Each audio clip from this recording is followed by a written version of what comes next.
We're getting our first look at the video from inside Louisville Metro Corrections showing an inmate being taken to the floor by 4 corrections officers. It since led to a lawsuit. Christian Lopes and his attorney filed that civil suit this week, saying they want to end a pattern of abuse in the jail. Our Taylor Woods and photojournalist Ian Hardwitt explain. Get off neck. Get off neck. This is the moment in question. The moment Christian Lopes says he was attacked in the waiting area after being booked into Metro Corrections. It happened September of last year. Lopes says he was thrown to the ground, held in a chokehold, and then hit several times in the face. I was just scared for my life. I didn't really know what to do. I didn't know what to do. I'm just getting beat up. They're just trying to attack me. He says he asked a question about the booking process, and that's when he was approached by officers. In a police report from the incident, officers claimed Lopes got physical with them first. I don't know what's going to happen. I'm thinking I could die or anything.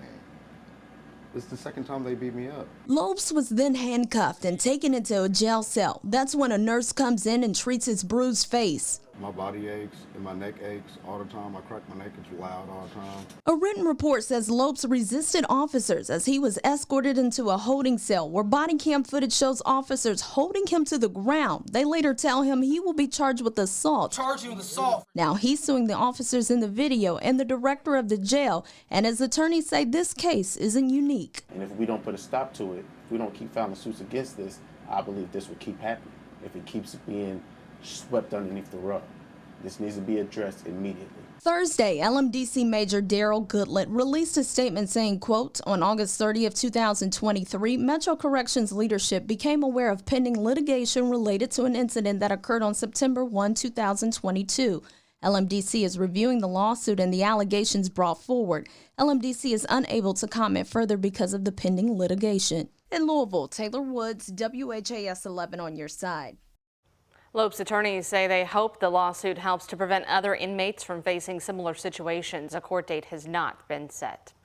Meanwhile, 2 LMDC inmates are facing additional charges for attacking one of the men charged in that road rage incident where a 6-year-old girl was paralyzed.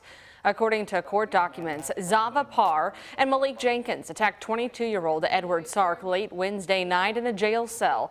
This happened just hours after Sark was booked. The report says the 2 men punched him, threw him to the ground, and stomped on his head.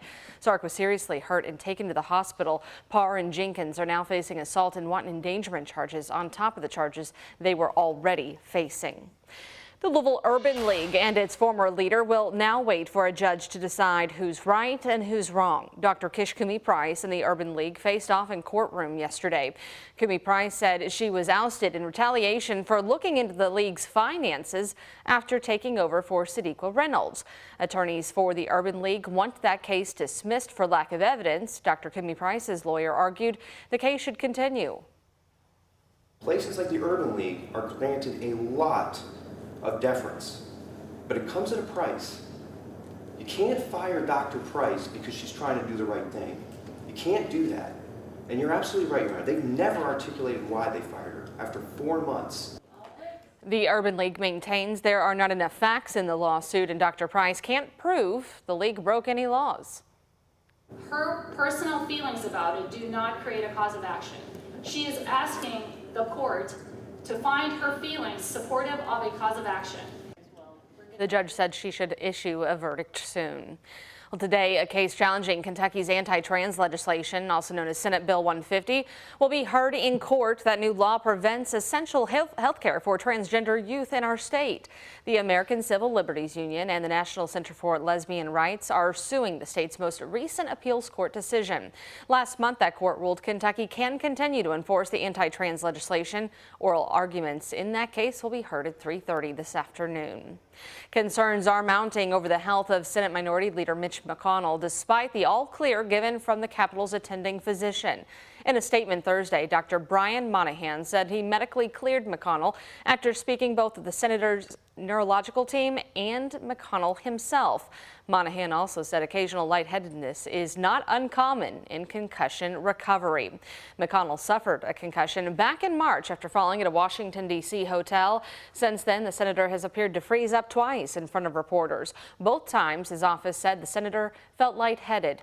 McConnell has voiced every intention to serve out the remainder of his term, which concludes in 2027. Meanwhile, many of you have questioned what comes next.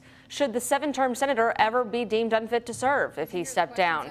Kentucky's governor would appoint someone to temporarily fill that role until a special election is called.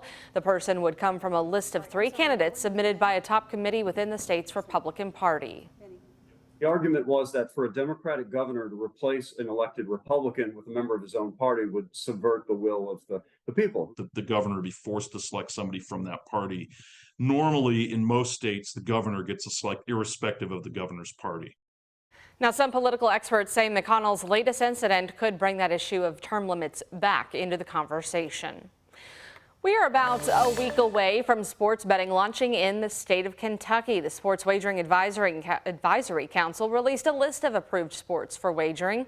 That list includes sports like NCAA football, basketball, baseball, and softball, NFL, MLB, WNBA, and NASCAR. There were some discussions about what was left off that list. Professional pickleball and NCAA volleyball not included. However, new sports could be added in the coming weeks. There were some that were left off of there that we didn't feel like we had the adequate time or research to add to our initial offering, but would be happy to consider even in time for that September 28th mobile launch. The list was recommended only for in-person bets. There will be another catalog for online betting. The state's plan is to have a majority of retail locations ready on September 7th, with online sports betting up and running on September 28th. Right now, you can pre-register online with various different online wagering platforms.